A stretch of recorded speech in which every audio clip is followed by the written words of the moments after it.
Na videoaula de hoje nós iremos falar sobre manejo sanitário de bovinos, né?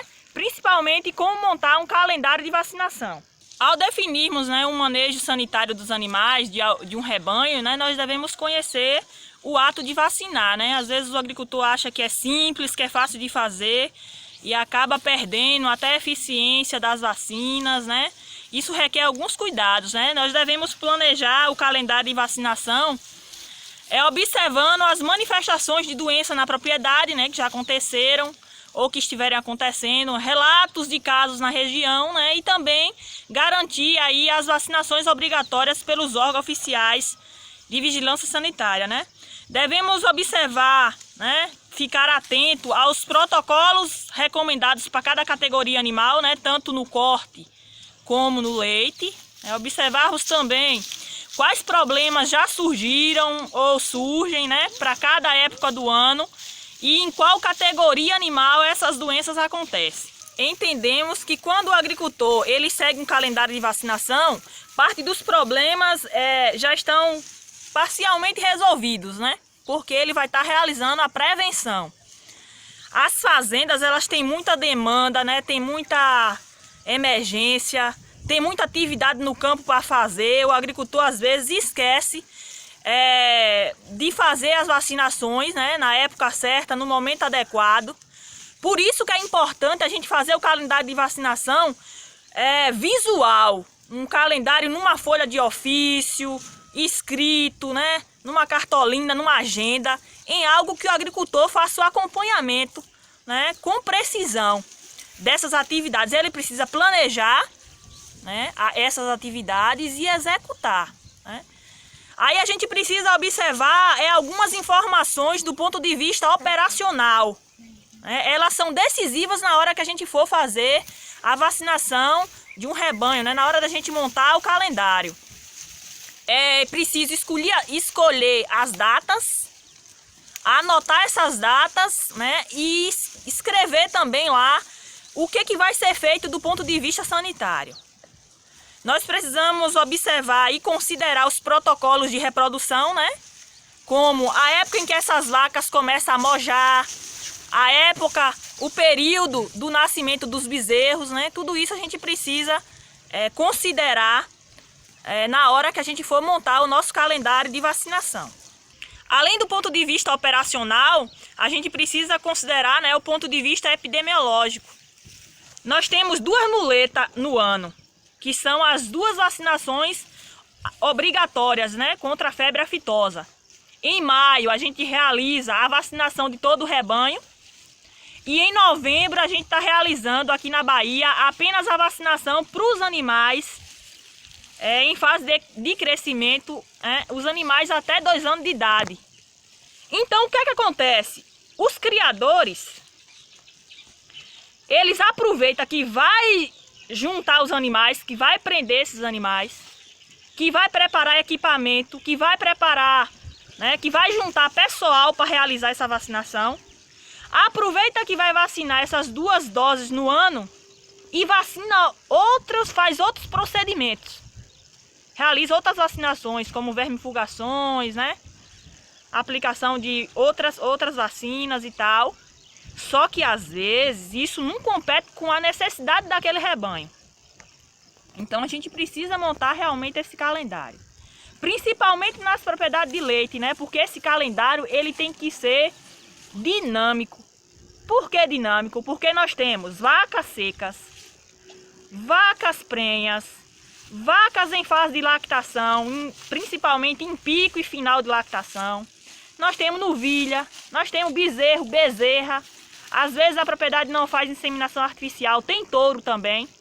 Então é preciso planejar e executar com precisão para a gente não correr o risco de realizar vacinações inadequadas ou imprecisas. Na hora que a gente for realizar as vacinações, a gente precisa observar em que nível de estresse a gente vai levar aqueles animais que a gente vai vacinar a passar. Às vezes a gente vai vacinar num período muito quente do dia, então não é recomendado.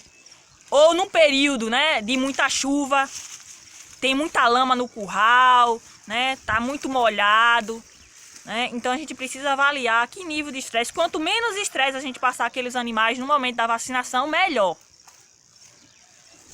Nós temos algumas dicas aí para cada categoria animal, né? Por exemplo, na hora de você montar um calendário de vacinação, agrupando os animais por lote, aí, por exemplo, a gente tem as vacas secas. Essas vacas secas, elas precisam receber a dose de vermífugo, né? Passarem pela terapia de secagem para evitar mastite. Receberem as vacinações anual, né? Contra clostridiose, né? Receber a vacinação contra a raiva. E também, no momento do mês de campanha, receberem a dose contra a febre aftosa. As novilhas, por exemplo, a gente precisa separar elas por lote de acordo com a idade desses animais.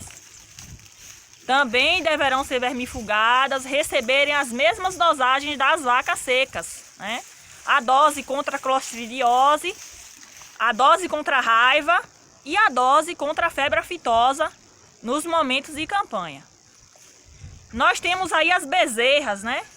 De 3 a 8 meses, elas precisam receber a dose, né, contra brucelose. É essencial que esses animais, essas novilhas, essas bezerras vão servir para tornar matrizes, né, de leite na propriedade. Então a gente precisa fazer todo o cuidado com ela, principalmente porque ela vai virar plantel da propriedade. Receberem a dose contra a brucelose, né, no período correto. Devemos ressaltar que a vacinação contra a brucelose, a gente precisa de alguém que recebeu capacitação, né, credenciado para realizar essa vacinação, né, realizar também todo o procedimento com a vacina. Então é necessário a gente ter uma atenção para esse tipo de vacinação. Os bezerros e as bezerras, né, são animais suscetíveis a pneumonias, né, a clostridiose, a coccidiose. E também deve ser tratado com atenção, né? Receber a vacinação com até 60 dias de vida contra endoparasitas, né? Verminoses. Com 6 meses de vida, esses bezerros e bezerras receberão a dose de vacinação contra a febre aftosa, né? E o reforço a cada 6 meses, né? Até completarem 2 anos de idade. Com 4 e 5 meses ou 5 meses de vida, elas receberão a dose contra a clostridiose, né? Mais o reforço anualmente. Com 6 meses de vida, esses animais também devem receber a dose contra a raiva, né? E o reforço, a dose também anual. E a cada 4 meses, de acordo com o estado, de cada animal, a gente realiza a vacinação, né, para controle de endoparasita, né, verminose. E sempre que necessário estarem observando esses animais, né, o estado em que eles apresentam. O controle de endoparasita, que são as verminoses, e os ectoparasitas, que são moscas, carrapatos, deve estar sendo sempre realizado. O agricultor sempre está observando, né, os momentos de maior necessidade e realizar a vacinação.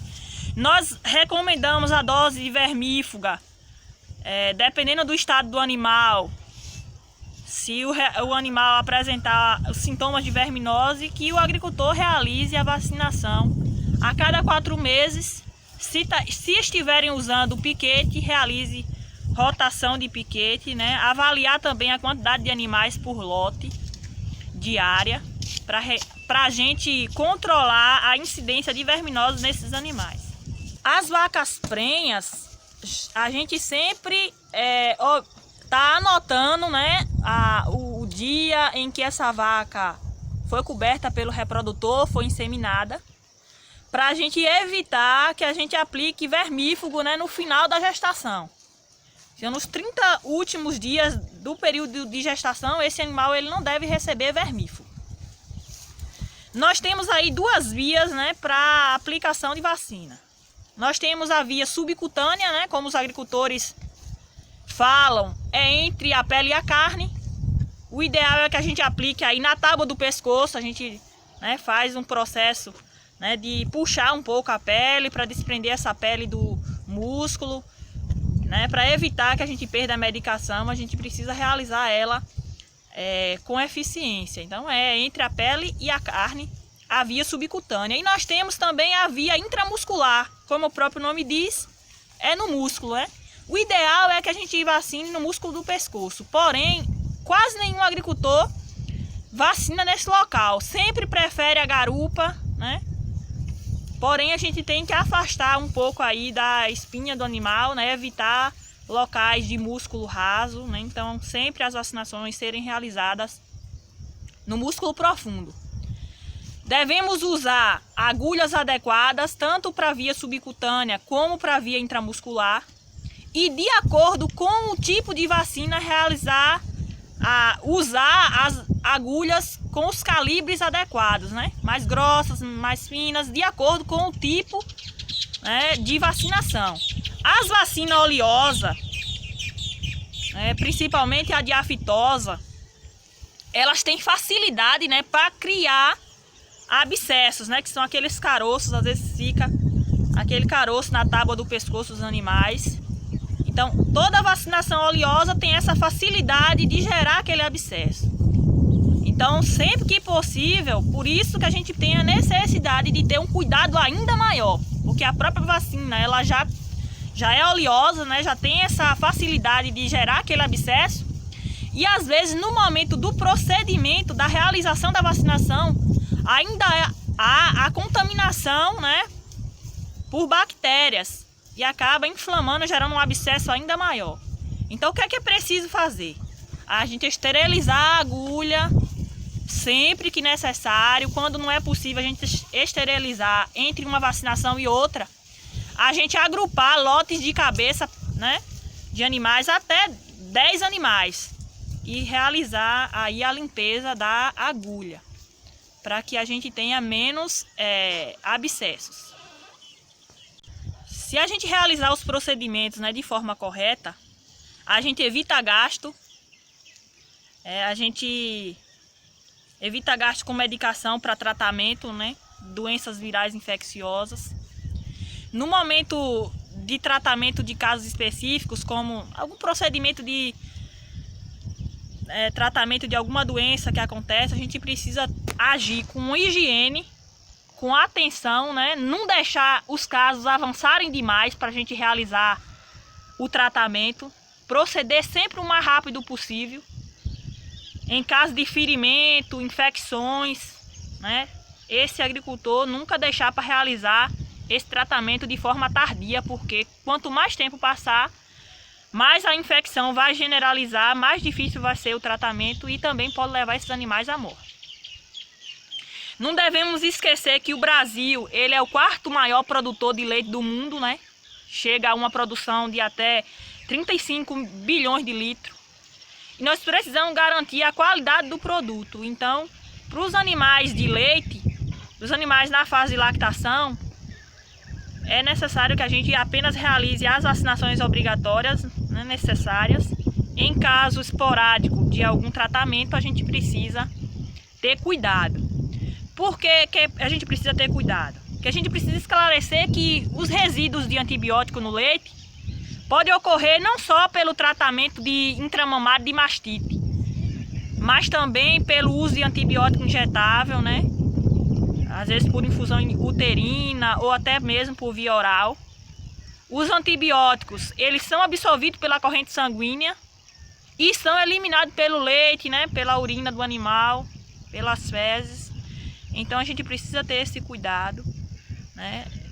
Havendo a necessidade da gente estar aplicando antibiótico em alguma vaca na fase de lactação, o leite produzido por esse animal, ele tem que ser todo descartado, por completo. Mesmo quando a gente faz o tratamento de apenas 1/4, o leite de todos os quartos deve ser descartado, né? Pois o antibiótico que a gente trata a mastite, ele irá se difundir no sangue, né? E irá atingir os outros quartos não tratados. Então, é necessário que a gente descarte realmente todo o leite desse animal. Sem dúvida, a principal causa quantidade de resíduo de antibiótico no leite é durante os tratamentos de mastite. Caso a gente tenha necessidade de tratar a mastite em uma matriz que está lactando aí, nós devemos observar o período de carência desse antibiótico, ter eficiência na identificação desse animal tratado ou a ser tratado, anotar aí todos os dados do tratamento, não usar aí antibióticos em diferentes dosagens e também diferentes esquemas de tratamento. Então é necessário a gente ter isso bem preciso. E aí ressaltar, nunca descartar apenas o leite do quarto tratado, e sim descartar todo o leite daquele animal. Ter cuidados aí durante a ordenha, né, para não misturar leite com resíduo de antibiótico com leite próprio para o consumo humano. A gente precisa ter esses cuidados. A gente evitar também, né, o uso de antibiótico para terapia de vaca seca. Usar, às vezes, para vaca lactante, que também contamina o leite da mesma forma, com antibiótico. Só para exemplificar o risco de contaminação com resíduo e antibiótico no leite, apenas um leite residual que fica ali no equipamento da ordenha, quando a gente ordenha uma vaca que está em tratamento, pode contaminar aí o leite de 20 vacas, né, que estão sadias. Então é sempre bom a gente ter cuidado com o uso de antibiótico, né, e aproximarmos aí toda a linha de informações para evitar contaminação do leite que se destina para o consumo humano. Em casos de doenças, né, que voltam, que retornam, que retomam os casos na propriedade, é sempre bom o agricultor ele entrar em contato com a equipe técnica, né, ou fazer contato com o veterinário de sua preferência, para estar realizando as orientações e as dosagens, né, o período de tratamento desses animais. Às vezes a gente fala que a gente precisa investir, né, em prevenção para não precisar realizar tratamento, porque às vezes o tratamento é muito mais custoso do que a gente realizar a prevenção. Então, agricultor, agricultora, não deixe de realizar as vacinações de prevenção dos seus animais. Animais sadios são animais que estão gerando lucro, que estão produzindo bem, que estão convertendo a alimentação com eficiência. Então a gente precisa focar melhor aqui no nosso território, nos nossos calendários de vacinação. Por hoje é só e até a próxima videoaula. A TER à Distância é uma adaptação das atividades de assistência técnica e extensão rural do Bahia Produtiva, projeto do Governo do Estado da Bahia, por meio da Secretaria de Desenvolvimento Rural do Estado da Bahia, executado pela CAR, Companhia de Desenvolvimento e Ação Regional, com recursos provenientes de acordo com empréstimo com o Banco Mundial.